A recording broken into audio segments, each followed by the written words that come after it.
Hey, it's Sandra Pike from LePage Atlantic and the Pike Group, and welcome to our forum of 2022. We had some great commentary over 2021, speaking with different industry members, different agents, construction and mortgage brokers. And I'd like to carry on the trend in 2022 because we have no idea of where this market is going to, where we're going to end up. And I never thought that in 2021 that houses, so a house in 2020, and then into 2021 went up by $100,000. Like our average house price now is about sitting around 472,000. We are sitting for inventory only 155 homes for sale in all of Metro. And I can tell you back in 2018, we would have had 2,700 homes for sale, but now it's just 155. So the market has changed dramatically. I think it's the first time we've had this low in several years, probably even more than 10. But enough about that. I'd like to, for you to meet my panelist, and I'll start with you, Leanne. Hello. I'm Leanne Myles. I'm a mortgage broker with Centum Home Lenders, specifically with Team Clinton. I work out of the Dartmouth office. We have two offices, one in Halifax and one in Dartmouth. And you certainly are a rock star mortgage broker. That's all I'm going to tell you. Thanks, lady. Newfie connection, right? Newfie connection. Yep, absolutely. Yep. And Kelly, you've been on one of my panels before, but love to get yourself introduced again. Yeah, so I'm Kelly Brown. I work out of Keller Williams. We service the Halifax area. I run a sales team. Been in real estate. This is my 9th year. I'd have to say last year was probably one of my most challenging, and I'm thinking that this 2022 market might decide to make the next one historically the most challenging year we're going to experience. Yep. And what would you say that you're finding challenging about the market, Kelly?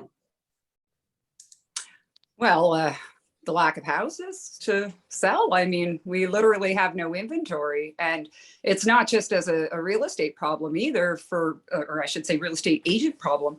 It's a problem even on the private sale aspect of it. And I'm sure that our mortgage specialist here can, I guess, comment on that. We've had, I think 1 to 6 is what I've been told by several mortgage specialists of one off-market deal to 6 MLS. That sounds about right. Absolutely. We're not seeing a whole lot of private anymore. Yep. Yeah. So, I mean, the reality is there's nothing to sell. We've got less than 2 weeks of inventory. So that would be our main challenge. And then, of course, how do we, get somebody comfortable to make that move forward when they have no idea where they're going to live? Yeah, no, absolutely. So in 2021, Leanne, what struggles did you see your buyers that were coming in with their contracts? What struggles were they having, or were they having anything? Well, a lot of times we were seeing people wanting to, put a subject to the sale of clause, which, as you know, is not even possible. And then we were also seeing people, wanting to buy and bridge, but didn't have their house sold. Well, you can't bridge if your house is not sold.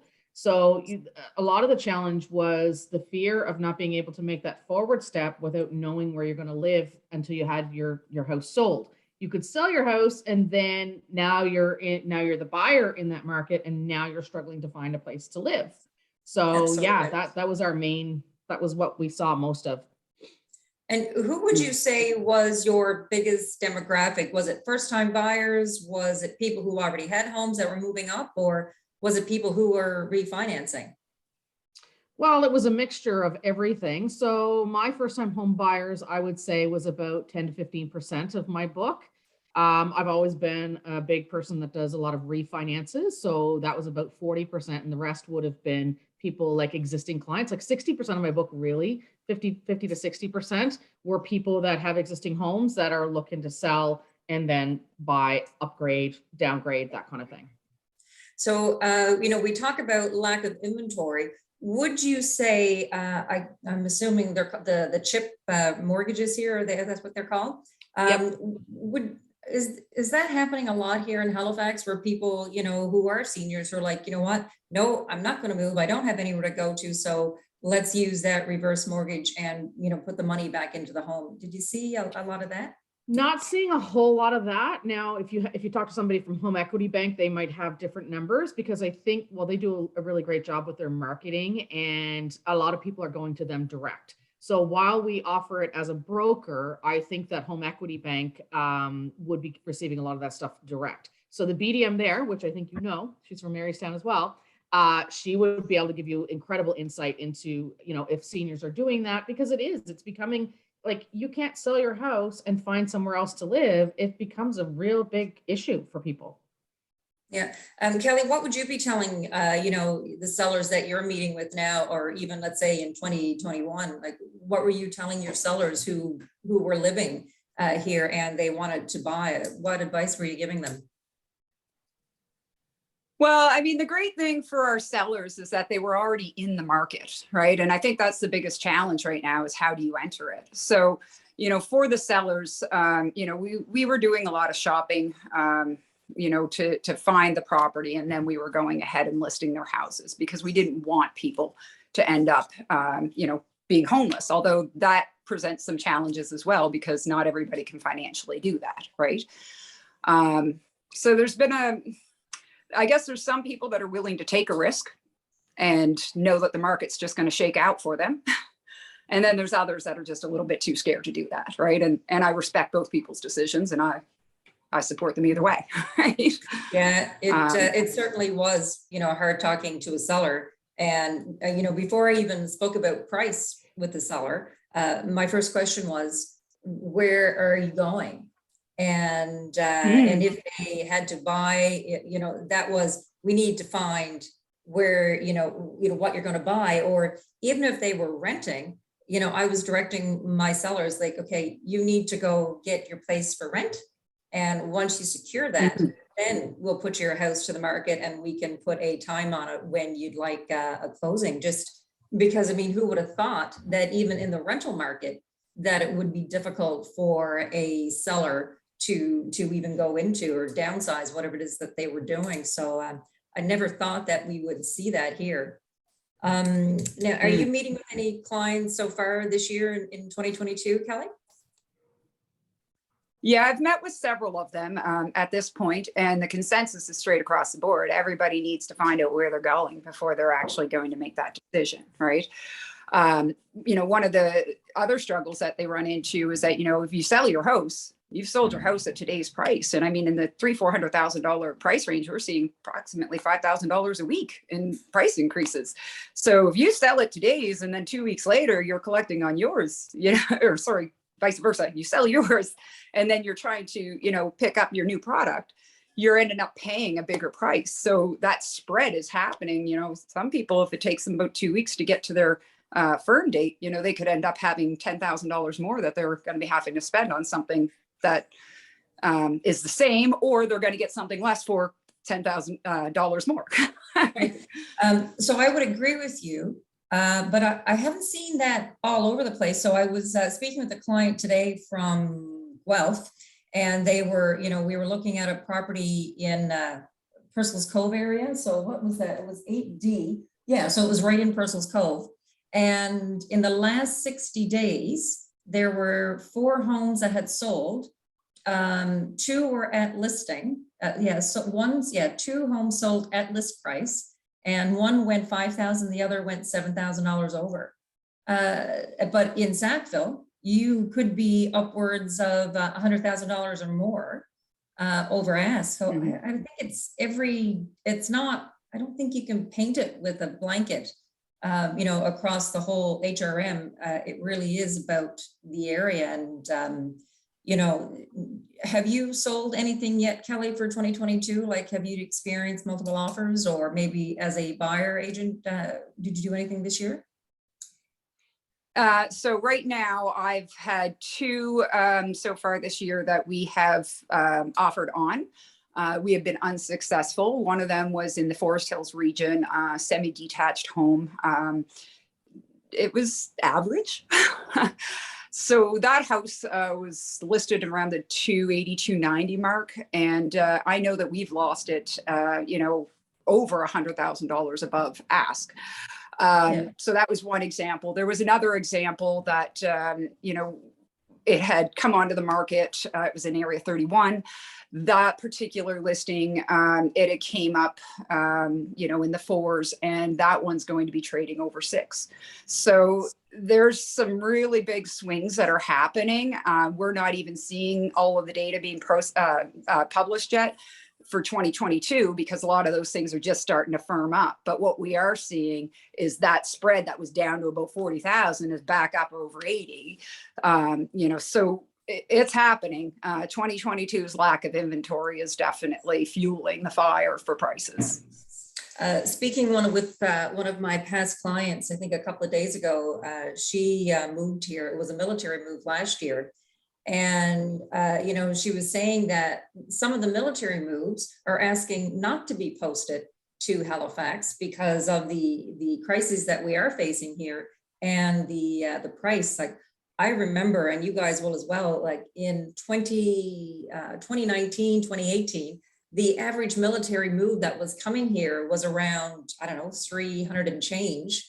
And in 2021, the starting price was at 700,000 for most military people who were coming here. And so that was surprising because, again, I was so used to working with military buyers who were in a lower price point, but it changed. Mm-hmm. And now to hear that they might not even be posted here because of the lack of inventory, hopefully that will change shortly. So I can see that. Go ahead, Kelly, sorry. I was going to say, I can see that being a major issue. We were talking about that. One of my potential listings for 2022 is originally a military transfer to here. And that was exactly their comments. It's like, oh my God, thank God we don't have just a week to find a place this time. And I'm like, yeah, I don't know what I would have found you because it's really scary. So I can see why they might be asking not to do that, because homelessness it's a scary problem that's here. So absolutely. Yeah. So Leanne, you and I, we've been working together now for several years, and we have a bit of a strategy that we can help our sellers with. So, I'd like for to get your, give us some information on that. So any of our viewers. So if you have to sell your house in order to buy, I discourage my sellers against it, because if I'm the listing agent and I'm getting an offer in pending a sale of someone else's home, I'm not even going to look at it. I have seen some being accepted because the price was way over asking, like extremely, but you don't want to be always doing that. So what advice or what do you have to offer to a seller if they wanted to upgrade here in our market? So something that we've done in the past is anybody that's thinking about getting into the market that maybe needs to sell is we're placing lines of credit and or private mortgages for them so that they have their down payment in place for the next property. So because values have gone so high, refinancing a home is a lot easier than it was years ago. As well, we're getting automatic evaluations and that kind of thing. So my preferred product for that is the Manulife One. It's a line of credit that we can put in place on the current home, access their equity, maybe pay out debt to get ratios in line, also get them some cash so that they have the money for the next property. Depending on the situation and the amount of equity, Manulife also has a product where if you're buying a house and you're planning to live in it and you're putting down 50%, they will extend ratios. So they'll go outside of what the banks will do. And that can be very, very helpful for somebody to know that we place this product and then we just move it over to the new house. It's just an internal function of Manulife Bank. You still have to qualify and all that stuff, but it can be a stepping stone to allowing them to get qualified and get into a really good financial position without having a mortgage that they're then going to have to pay a huge penalty on. So depending, Manulife offers like an open line. So that's what we look at.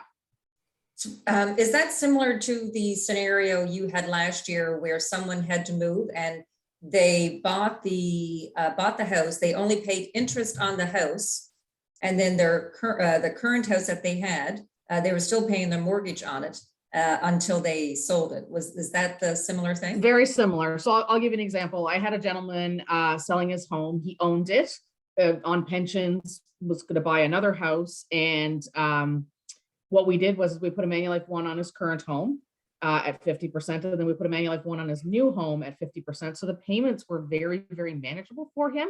And because they were both at 50%, they allowed us to go outside of ratios. It allowed him to get him and his wife into their new home without having to worry about selling the old home and then being able to do some renovations, make it prettier, do whatever. It created an ability to move forward without having to make that leap and leave your house behind and not have a house to get into. So it's a very, very good strategy. We cannot do Manulife ones on houses that are for sale. That's noteworthy. Yes, so you got to Yes. get them up for sale after when you get Yep. the other one. If you're thinking about selling, you should get something in place so that you can make that leap and you're not tied to anybody but yourself. Yep. Kelly, what do you think of that strategy for your sellers? I actually really love that strategy. I mean, we've been doing different things, but I never thought of, 50 on one and 50 on the other. That's brilliant. So yeah. It works out. And sometimes you don't even need that, because we can also, in some situations, we can, like, if they need to move and they don't want to sell their other house, or maybe they want to hold on to it, we can place them and then put rent income against that other property until they're ready to sell it. So it just gives people options. And the interest only option, where rates are so low, like $100,000 is $250 a month in a payment. It's not a lot of money. Sorry? Can I ask you a question about debt servicing then? So when you start to get down there into these lower just interest only payments on a home equity line of credit, does that change the debt servicing on the payment that's required when you guys are figuring out, No, it so doesn't. we're still required to use a regular payment, and we have to use 5% over 25 years to debt service. It's just that with Manulife, if you're self-employed, you can go to 65% and your ratios can be like 70%, whereas the banks are 44. And at 50%, your ratios can go to 70%. Now I can do a mortgage for somebody that has a net worth. So let's just say they've got some money in the bank, some RSPs, maybe some other property. I can go to 700% on their debt ratio, because that is a product that, if they have net worth, Manulife will look at them all day long. So it can be very, very beneficial for people. That's awesome. Excellent. And again, it just takes the stress. I know when we got an offer on our house, my stress levels were up so high, like, where am I going to live until the house is built, and 2 dogs, no one wants you, right? And this would have been so much easier. I mean, I just love that strategy. And I think that, again, my sellers love it when I bring it up to them, if that's the road that they want to go down. Yeah, and the same thing too with the strategy, because a lot of times people are selling and they're able to pay off a boatload of debt as well. So I had a situation where the clients actually didn't even qualify for a Manulife one. So their credit was in the 580s. She had just come off a mat leave, and they were just maxed out. They never missed their payments. They were maxed out. We literally got them a $50,000 private second mortgage. We included the payments with the mortgage, so they didn't have to pay it. Got their credit from 580, no joke, up to 720 in 90 days. Wow. We assumed their house was worth, I think, 280 at the time. So they found a house, bought it, firmed it up, sold their house for 340. So they went from having not great credit, maxed out, to being in a new dream home, to having paid all of their debts, all their student loans, and $25,000 in a TFSA, and $10,000 in a checking account. Like, it's mind blowing what can be done. Amazing. Yeah, that is good. It is. It's just private lending. It's very, yeah. Where do you see interest rates landing in 2022? Okay, so I want to help you guys understand interest rates and what's what. You guys are hearing rates are going up. So the 5-year fixed rates are tied to bond yields. Those are the flavor of the bank, I'll call it. So they go up and down. So Scotiabank typically will be like really down in September, October, because that's their year end. So they'll lower their 5-year fix to bring in the pipes, like fill their pipes and get people in. When they're done filling their pipes, they'll jack their 5-year fixed rate. 2.5 years, variable hasn't changed. Variable has remained the same. So variable is tied to the economy, whereas the 5-year fixed rate is often tied to bond yields as well as a bank's appetite for business. So somebody that wants to get a lot of business, they'll lower their 5-year rate lower than everybody else, and they'll bring in the business and then they'll put it back up again. So the advice that I've been giving people is take the variable rate. We're giving prime -1, prime -1.1, like it's bonkers. And I even had a prime -1.3 last week. Take the variable rate, and whatever your payment would have been at the 5-year fixed, pay that payment.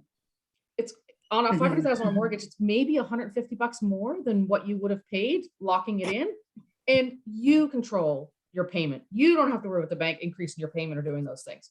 You get to control it, and you get the cheap rate, which also creates a ton of equity. Like the amount of interest from 1.35 to 2.84 that you pay on a mortgage is significant. It's significant. Like we're talking $300 a payment to $1,000 a payment in interest on 500K. So it's a strategy. So variable rates tied to the economy. So we're still in COVID.